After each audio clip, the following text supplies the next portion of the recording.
حسن دیکھنے میں کوئی غلطی نہیں ہے، اور اچھے خاندان کی لڑکی کو دیکھنے میں کوئی غلطی نہیں ہے، مال بھی اگر دیکھ سکتے ہیں، لیکن سب سے پہلے جو اہمیت ہمیں دینے کی ضرورت ہے وہ ہے دین، اور دین ہی کو انتخاب کرو، دین نہیں باقی چیزیں ہیں تو ہم آپ کے پاس کچھ بھی نہیں۔ کسی نے مثال سے سمجھایا کہ دین مثلا ایک، یہ دین ہے، اور اس کے بعد مال ہو تو ایک صفر لگائیں گویا 10 ہے، اور اس کے بعد جمال بھی ہے تو اور ایک صفر لگائیں گویا 100 ہے، اور اس کے بعد اچھے خاندان کی بھی ہوں تو جو ہے، اور دین بھی ہو تو یا اچھے خاندان کی بھی ہو تو اور ایک صفر لگائے گویا 1000 ہے۔ اس میں دین نکال دیں،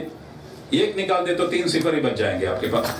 تو اس لیے دین ہی کا انتخاب کرو اور دین ہی کے جو ہے آپ کو مد نظر رکھو، تو اس کے اثرات آپ کے خاندان میں مرتب ہوتے ہیں، اور آپ کا خاندان ہی نہیں بلکہ پورا معاشرہ، جب آپ دین کو اہمیت دیتے ہیں تو یہ اہمیت کے بدولت پورے معاشرے میں اصلاحات ہونے کے امکانات، اس کو اہمیت دینے کی ضرورت ہے۔ لیکن اس کے باوجود خاندان میں مسائل ہو سکتے ہیں، ضروری نہیں کہ کوئی اچھا شوہر ہو اس کی بیوی بری نہ ہو، یہ آپ گارنٹی نہیں دے سکتے۔ کوئی اچھی بیوی ہو اس کا شوہر برا نہ ہو، اس کی گارنٹی نہیں دے سکتے۔ کوئی اچھے والدین ہوں ان سے بچے برے نہیں بنتے، اس کی بھی گارنٹی نہیں دے سکتے۔ اس طرح کے تمام حالات دنیا میں ہیں اور موجود ہیں، پیغمبروں کے حالات میں بھی، قرآن کے قصوں میں بھی، سیرت کے قصوں میں بھی یہ تمام چیزیں آپ کو نظر آتی ہیں۔ لیکن مثالی خاندان سے مراد یہ بھی ہے کہ خاندان میں تمام لوگ دیندار ہوں، اور مثالی خاندان سے مراد یہ بھی ہے کہ آپ کا رویہ مثالی ہو۔ خاندان میں کیا ہے، کیسے مسائل ہی کیوں نہ ہو، آپ کے بچے کس طرح کے بچے ہی کیوں نہ ہوں، آپ کے خواتین کے مسائل کیوں نہ ہوں، آپ جیسے کسی خاندان کے کسی فرد کے بڑے مسائل کیوں نہ ہوں، لیکن خاندان میں کس طرح آپ جیتے ہیں، کس طرح کا رویہ اختیار کرتے ہیں، کس طرح مسائل کو حل کرتے ہیں، کس طرح سے تمام مسائل کو اسلام کے رنگ میں رنگنے اور اسلام کے پس منظر میں مسائل کو حل کرنے کی کوشش کرتے ہیں، اس میں بھی مثالی ہونے کی ضرورت ہے۔ تو یہ بھی مثالی خاندان ہے۔ مثلا آپ قرآن مجید میں بہت ساری ایسے مثالیں مل سکتی ہیں کہ خاندان میں کیسے مسائل تھے۔ مثلا فرعون کی بیوی آسیہ رضی اللہ تعالی عنہ بڑی اچھی خاتون تھی، آخر دم تک اچھی خاتون رہی، اور فرعون کبھی فرعونیت سے باز نہیں آیا، لیکن وہ اچھی خاتون بن کر ہی ان کا انتقال ہوا۔ اسی طرح سے آپ دیکھیے کہ لوط علیہ السلام بڑے اچھے آدمی تھے، پیغمبر تھے، لیکن ان کی اہلیہ محترمہ اچھی نہیں تھی اور اللہ نے ان پر عذاب بھیجا۔ تو اس طرح کے واقعات آپ کو ملتے ہیں۔ یعقوب علیہ السلام، ان کی مثالیں پیرنٹنگ کے لیے قرآن میں دیا جاتا ہے، فن پرورش کے لیے وَوَصَّى بِهَا إِبْرَاهِيمُ بَنِيهِ وَيَعْقُوبُ، حضرت ابراہیم علیہ السلام نے اپنے بچوں کو وصیت کی، اور یعقوب علیہ السلام نے بھی، یعنی پیرنٹنگ کے مثال کو پیش کرتے ہوئے حضرت یعقوب علیہ السلام کا ذکر کیا گیا۔ ایسے پیرنٹ تھے، ایسے فن پرورش کو جاننے والے تھے، پیغمبر ہی نہ تھے بلکہ ان کے والد صاحب، دادا وغیرہ پیغمبر تھے، پیغمبروں کی نسل میں تھے، اور ان کے 12 بچے تھے، لیکن 12 بچوں میں سے کتنے اچھے تھے؟ صرف 2 اچھے تھے، بنیامین اور یوسف۔ 10 بچے اچھے نہیں نکلے، لیکن حضرت یعقوب علیہ السلام کا رویہ اچھا تھا۔ جب وہ خون پر جو ہے خون کے دھبوں کے ساتھ کپڑا لے کر آئے یوسف علیہ السلام کو کنویں میں ڈالنے کے بعد، یعقوب علیہ السلام نے کہا کہ فَصَبْرٌ جَمِيلٌ، میں تو صبر ہی کا مظاہرہ کروں گا، کیونکہ واللہ مستعان، اللہ تبارک و تعالی مدد کرنے والا ہے۔ انہوں نے چیخا نہیں، چلایا نہیں، بہترین رویہ اور بہترین مثال پیش کی۔ تو یہ مثالی جو ہے مثالیں، یہ اس طرح کا رویہ اختیار کرنا، یہ بھی مثالی خاندان کے نشانیوں میں سے۔ نوح علیہ السلام مثلا پیغمبر تھے، ان کا بیٹا برا نکلا، لیکن آخری دم تک بھی انہوں نے کوشش کی، مایوس نہیں ہوئے۔ آپ کے خاندان کی اصلاح کرنے کے لیے مایوس ہونے کی ضرورت نہیں۔ آخری مرتبہ بھی انہوں نے کہا ارکم معنا ولا تکن من الکافرین، آ جاؤ اپنی کشتی میں سوار ہو جاؤ اور کافروں میں نہ بن جاؤ، لیکن بیٹا نہیں سنا اور غرق ہو گیا۔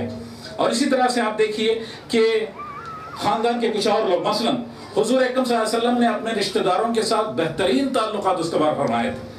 آپ جب ہجرت کر کے جا رہے تھے، ہجرت سے پہلے جب فیصلہ ہوا ہجرت کرنے کا،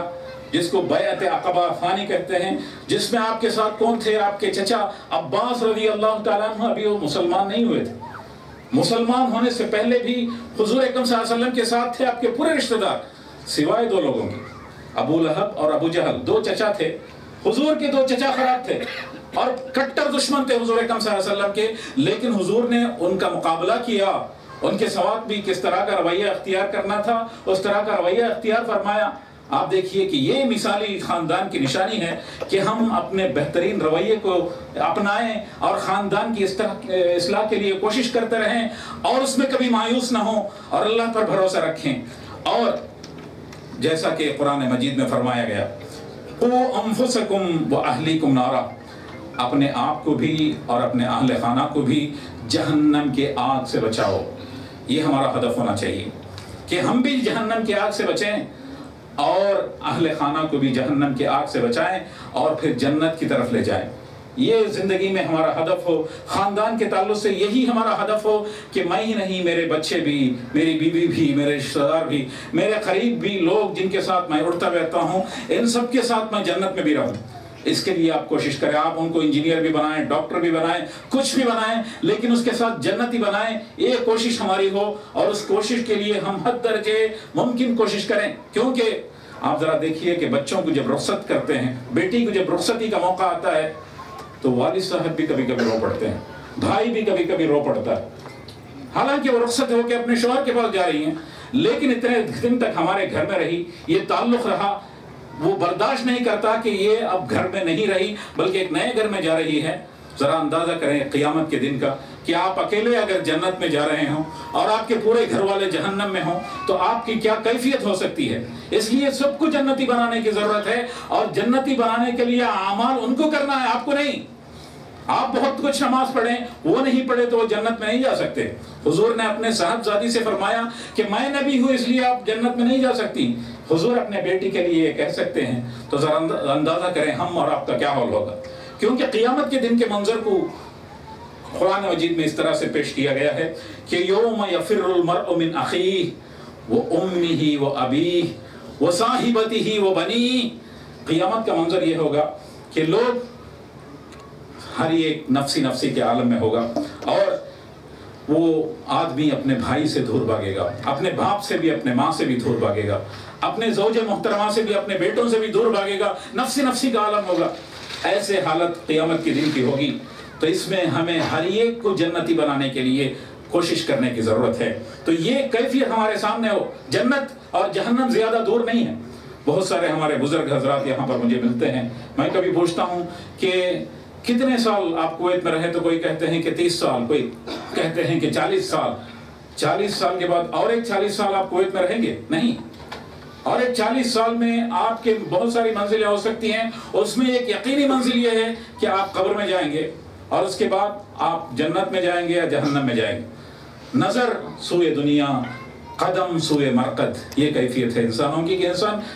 جو ہے قبر ہی کی طرف جا رہا ہے، لیکن مڑ مڑ کے دنیا کی طرف دیکھتا ہے،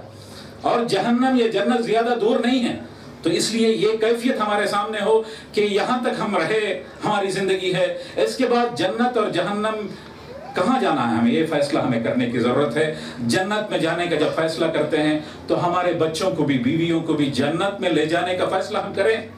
حضور اکرم صلی اللہ علیہ وسلم سے ایک مرتبہ یہ خاتون نے پوچھی کہ اگر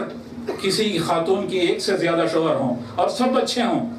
تو جنت میں کون شوہر ہوں گے؟ یہ سوال آپ کے پاس بھی ہو سکتا ہے۔ یہ خاتون ایسی ہو سکتی ہیں کہ اچھی خاتون ہے، نیک خاتون ہے، ان کے ایک شوہر تھے جن کا انتقال ہوا جلدی، لیکن وہ اچھے آدمی تھے، پھر انہوں نے دوسری شادی کی، وہ بھی اچھے آدمی تھے، نیک آدمی تھے، پھر ان کا بھی انتقال ہوا، پھر انہوں نے، آپ کہتے ہوں گے کہ پھر تیسری مرتبہ شادی نہ کرنے میں خیر ہے، اتفاق سے انہوں نے تیسری مرتبہ، سمجھ لیجئے کہ تیسری مرتبہ شادی کی، اور پھر ان کا بھی انتقال ہوا، تو جنت میں کس شوہر کے ساتھ رہیں گے؟ حضور اکرم صلی اللہ علیہ وسلم نے فرمایا کہ المرأة لآخر ازواجها فی الجنہ، آخری جو شوہر ہوگا اس کے ساتھ وہ جنت میں رہیں گی اگر وہ شوہر جنتی ہو۔ تو یہ بات جب فرما رہے تھے تو صحابہ اکرام کی ایک ٹیم وہاں پر موجود تھی، اور ابو درداء اور ام درداء بھی وہاں پر موجود تھی رضی اللہ تعالیٰ عنہ۔ تو ان کے درمیان میں بڑا محبت کا ماحول تھا، ام درداء اور ابو درداء کے درمیان کافی محبت کی ایک فضا تھی، وہ ایک دوسرے کو بہت چاہتے تھے، دونوں جوان تھے۔ اور ام درداء نے کہا کہ میں آپ سے اتنی محبت کرتی ہوں کہ میں اگر آپ کا اتفاق سے انتقال ہو جائے تو میں کبھی شادی نہیں کروں گی، اس لیے کہ جنت میں مجھے آپ کو ہی شوہر کی طور سے پانا ہے، آپ ہی میرے شوہر بنیں گے۔ تو یہ فیصلہ انہوں نے کیا، اور ہوا کہ ابو درداء رضی اللہ تعالیٰ عنہ کا انتقال ہوا، اس کے بعد ایک دور گزرا، اس کے بعد امیر معاویہ خلیفہ بنے. ابھی جوان تھیں ام دردہ، امیر معاویہ رضی اللہ تعالیٰ عنہ وقت کے خلیفہ تھے، سب کچھ ان کے پاس تھا، اختیارات تھے اور سب کچھ ان کے پاس تھا. انہوں نے شادی کے لیے پیشکش بھیجی ام دردہ نے کہا کہ ایک ایسے پیشکش کو کبھی رد نہیں کیا جا سکتا، کیونکہ وقت کے خلیفے نے شادی کی پیشکش بھیجی ہے، لیکن میں نے وعدہ کیا ہے ابو دردہ سے کہ جنت میں آپ ہی میرے شوہر رہیں گے، اس لیے اس ایک ہی وجہ سے میں آپ کے پیشکش کو قبول نہیں کرتی. تو انہوں نے اس کو رد کر دیا. یعنی آپ ذرا دیکھیے کہ جنت اور جہنم کو اپنے آنکھوں کے سامنے وہ دیکھتے تھے، یہ کیفیت ان کی تھی، اس لیے اپنے آپ کو تیار کرتے تھے، اس لیے اپنے خاندان کو بھی وہ تیار کرنے کی کوشش کرتے تھے. تو ہمیں اس طرح سے اپنے خاندان کو بنانے کی ضرورت ہے. اسی لیے وَوَصَّى بِهَا إِبْرَاهِيمُ بَنِيهِ وَيَعْقُوبُ، ابراہیم علیہ السلام نے بھی، یعقوب علیہ السلام نے بھی اپنے اولاد کو وصیت کی. یہاں دیکھیے کہ ابراہیم اور یعقوب کے درمیان ایک بڑا جو ہے ایک جنریشنز کا فرق ہے، دونوں ایک ہی زمانے کے نہیں ہیں. یہاں فرمایا گیا کہ ہر نبی نے یہی وصیت کی. کیا وصیت کی؟ ان اللہ اصطفیٰ لکم الدین، اللہ تبارک و تعالیٰ نے اس دین کا تمہیں انتخاب کیا ہے. وَلَا تَمُوتُنَّ إِلَّا وَأَنْتُمْ مُسْلِمُونَ، اس لیے اپنے ایمان کو حفاظت میں رکھو اور تمہیں موت نہ آئے سوائے اس حالت میں کہ تم مسلمان ہو. اپنے ایمان کو بچائے رکھو، یہ وصیت کی. تو یہ وصیت ہمیں کرنے کی ضرورت ہے اور اس طرح سے انہیں مسلمان بنائیں کہ اپنے آخری وقت لمحے تک بھی وہ مسلمان بنے رہیں. تو یہ اس طرح سے ہم اولاد کی تربیت کریں، اور تربیت کا آغاز شادی سے پہلے سے کریں. یعنی صحیح انتخاب آپ کا ہو تو تربیت یافتہ اولاد آپ کی ہوں گی، اس لیے کہ آپ ایک دائی کو گھر پہ لا رہے ہیں، آپ ایک ایسی ماں کو گھر پہ لا رہے ہیں جو بچے کی تربیت کر سکتی ہے، اور آپ ایسے باپ کو جو ہے اپنے لیے شوہر کے طور پر لا رہے ہیں جو آپ کی اولاد کی تربیت کر سکتا ہے. اور بچوں کی تربیت ابتدا سے کریں. مجھے ایک صاحب بتا رہے تھے کہ نارتھ کیرولینا میں کچھ درخت ایسے ہیں بالکل کھمبے کی طرح، جیسے ایک کھمبا ہے صراط مستقیم کی طرح، بالکل سیدھے درخت ہے. اور اسی درخت کو آپ گوگل میں دیکھ سکتے ہیں کہ اسی درخت کو لوگ الیکٹرک پول کے طور پر استعمال کرتے ہیں، اس کی ڈھالیوں کو کاٹ کر بجلی کے کھمبے کے لیے اس درخت کو استعمال کرتے ہیں. یہ ایک صاحب نے ریسرچ کیا کہ وہ درخت اتنے صراط مستقیم کی طرح بالکل سیدھا کیوں ہوتا ہے. انہوں نے دیکھا کہ درخت پودا لگایا جاتا ہے تو پودے کو چاروں طرف سے سپورٹ دیا جاتا ہے، وہ پودا تناور بننے تک کچھ عرصے تک اس کو سپورٹ دیا جاتا ہے اور بالکل اس کو سیدھا رکھا جاتا ہے. اور اس کے بعد آپ دیکھیے کہ اس کا اثر ایسا مرتب ہوتا ہے کہ اس کے بعد وہ درخت بنتا ہے تو سیدھا درخت بنتا ہے. عام طور پر پودا لگاتے ہیں تو ہمارا مقصد یہ ہوتا ہے کہ وہ درخت بنے، چاہے کسی طرح کا درخت بنے. آپ ذرا دیکھیے کہ اگر پودے کو آپ اکھاڑنا بھی چاہیں تو آپ پودے کو اکھاڑ سکتے ہیں. ذرا بڑا پودا ہو تو اکھاڑنے میں اور زیادہ تکلیف، لیکن آپ بڑے درخت کو اکھاڑ نہیں سکتے. ہوگا اکھاڑنا بھی ہے تو پھر اس کو شاید دوبارہ نہیں پیر سکتے. یہ بڑا پروجیکٹ ہے. اس لیے اصلاح کرنا چاہیں تو بچے کی اصلاح کریں، چھوٹے بچوں کی جب چھوٹے ہوتے ہیں تب کہیں جا کر ان کی تربیت کریں. بہت سارے لوگ سمجھتے ہیں کہ ابھی بچے ہیں، ابھی مزے اڑانے دو، ابھی حجاب پہننے کا وقت نہیں ہے، ابھی تو بہت چھوٹے ہیں، ابھی تو ان کی جو ہے کھیلنے کودنے کا وقت ہے، مزے اڑانے کا وقت ہے. اس کے بعد جب وہ 20 سال کے ہو جاتے ہیں، 18 سال کے ہو جاتے ہیں، 14 سال کے ہو جاتے ہیں، اپنے آپ کے قابو سے باہر ہو جاتے ہیں، تو پھر والدین آ کے پریشان ہوتے ہیں اور کہتے ہیں کہ بچہ اور بچی میرے قابو میں نہیں ہے. تو آپ نے صحیح وقت میں ان کی تربیت نہیں کی. اور اسی طرح سے ہمیں صالح بننے کے لیے ایک اور مثال بھی میں آپ کے سامنے رکھنے کی کوشش کروں گا. آپ دیکھیے کہ حضرت موسیٰ علیہ السلام اور خضر علیہ السلام کا قصہ قرآن مجید میں ہے. اس میں ایک قصہ یہ ہے کہ وہ ایک قریے میں جاتے ہیں اور وہاں ایک دیوار گر رہا ہوتا ہے. اسی قریے میں لوگ جا کر جو ہے کھانا مانگتے ہیں، بھوک لگ رہی ہوتی ہے، لیکن وہ قریے کے لوگ اتنے ظالم ہوتے ہیں کہ وہ کھانا بھی نہیں دیتے، پانی بھی نہیں دیتے. لیکن وہیں پر حضرت خضر رضی اللہ تعالیٰ ایک دیوار سیدھی کھڑی کرتے ہیں جو گر رہا ہوتا ہے. موسیٰ علیہ السلام پوچھتے ہیں کہ کیوں کر رہے ہیں، حالانکہ انہوں نے پانی بھی نہیں دیا، کھانا بھی نہیں دیا. اس کے بعد اس کی تشریح کو بعد میں بیان کرتے ہیں کہ وہاں خزانہ چھپا ہوا تھا 2 بچوں کا، اس لیے میں چاہتا تھا کہ وہ خزانہ ان یتیم بچوں کے لیے باقی رہے. اور انہوں نے کہا کہ وہ ابوہما صالحا، ان کے والد صاحب ایک اچھے آدمی تھے. اللہ نے قدرت میں یہ نظام بنائے رکھا ہے کہ والد اگر اچھے ہوں، یہاں ابو سے میراث صرف والد ہی نہیں، والد ہو سکتے ہیں، نانا ہو سکتے ہیں، دادا ہو سکتے ہیں، اگر دادا اچھے ہوں تو ان کے اثرات ان کے خاندان میں بھی چلتے رہتے ہیں، اور اللہ تبارک و تعالیٰ کبھی کبھی ان کے معاشی ضرورتوں کی بھی حفاظت کرتا ہے۔ یہ جو ہے اللہ تبارک و تعالیٰ حفاظت کا کس طرح سے انتظام کرتا ہے، قدرت میں جو ہے یہ اس طرح کی تقدیر کا سلسلہ کس طرح سے چلتا ہے، اس کی ایک مثال ہے۔ اگر باپ صالح ہوں تو بچوں میں بھی آپ بچوں کے لیے بھی اپنے مال کی بھی حفاظت کریں گے اور اپنے تمام چیزوں کو اپنے بچوں تک پہنچائیں گے۔ آپ کے اندر صالحیت نہیں ہے تو اللہ تبارک و تعالیٰ بھی آپ کے خاندان پر کرم نہیں کر سکتا، تو اس لیے ہمیں اچھا بننے کی ضرورت ہے۔ وقت چونکہ ختم ہو رہا ہے تو میں ابتدا میں نے جس آیت قرآن مجید کی آیت کی تلاوت کی تھی وہ شادی کے وقت میں اس کو پڑھنا مسنون ہے۔ اس میں فرمایا گیا یا ایھا الناس اتقوا ربکم الذی خلقکم من نفس واحدہ، اے انسانوں اس اللہ تبارک و تعالیٰ سے ڈرو جس نے تمہیں ایک نفس سے پیدا کیا، وخلق منها زوجہا، اور اسی نفس سے تمہارا جوڑا بنایا، وبث منہما رجالا کثیرا ونساء، اور اسی جوڑے سے بہت سارے انسان مردوں اور عورتوں کو دنیا میں اللہ تبارک و تعالیٰ نے پھیلا دیا۔ تو جوڑا بننا اور جوڑا بن کر زندگی گزارنا یہ فطری بات ہے، اور اسلام میں اس کی ترغیب ہے کہ شادی جلدی کریں اور شادی کے بعد آپ کی اولاد بھی ہوں۔ اور پھر فرمایا گیا کہ واتقوا اللہ الذی تساءلون بہ، ان سے اللہ تبارک و تعالیٰ سے ہمیشہ ڈرتے رہو جس کا واسطہ دے کر تم ایک دوسرے کے حقوق مانگتے ہیں۔ اللہ نے حقوق دے رکھے ہیں، والدین کے حقوق ہیں، بچوں کے حقوق ہیں، میاں کے حقوق ہیں، بیوی کے حقوق ہیں، سب کی ذمہ داریاں بھی ہیں، سب کو مد نظر رکھو اور اس کو اللہ کا واسطہ دے کر جن حقوق کو مانگتے ہیں ان حقوق کو سامنے رکھو اور اس کو ادا کرو، اپنی ذمہ داریوں کو صحیح ادا کرو، والارحام، اور اپنے رشتہ داروں کے ساتھ بہترین تعلقات استوار کرو، کیونکہ ان اللہ کان علیکم رقیبا، اللہ تبارک و تعالیٰ تمہیں دیکھ رہا ہے، تمہارا نگہبان ہے، اس لیے اللہ کو حاضر و ناظر جانتے ہوئے اپنے زندگی کو بہتر کرنے کی کوشش کرو۔ اللہ تبارک و تعالیٰ سے دعا ہے کہ کہی ہوئی باتوں پر عمل کرنے کی توفیق مجھے بھی اور ہم تمام کو بھی عطا فرمائے۔ بارک اللہ لنا ولکم ونفعنی وإیاکم بآیاتہ وذکر الحکیم، انہ تعالی جواد کریم ملک بر رؤوف الرحیم ورب حلیم۔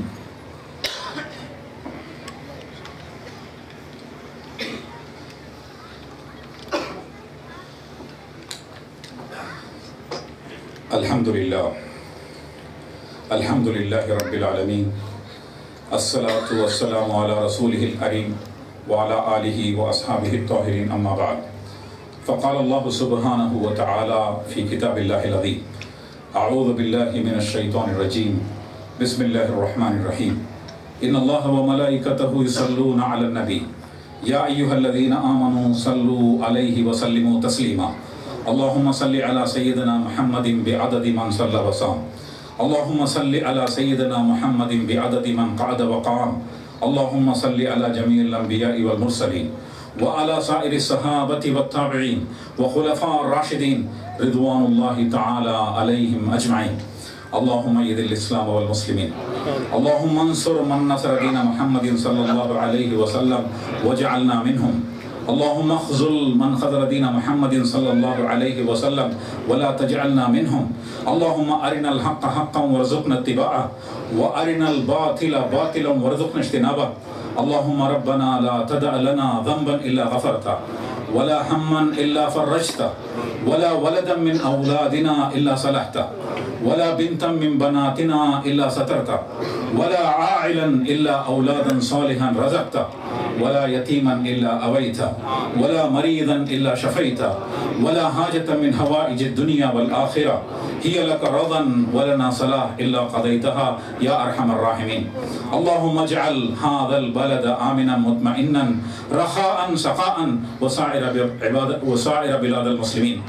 عباد اللہ رحمکم اللہ، ان اللہ یأمر بالعدل والإحسان وإیتاء ذی القربى وینہی عن الفحشاء والمنکر والبغی یعظکم لعلکم تذکرون، اذکروا اللہ یذکرکم وادعوہ یستجب لکم ولذکر اللہ اکبر، واقم الصلاۃ۔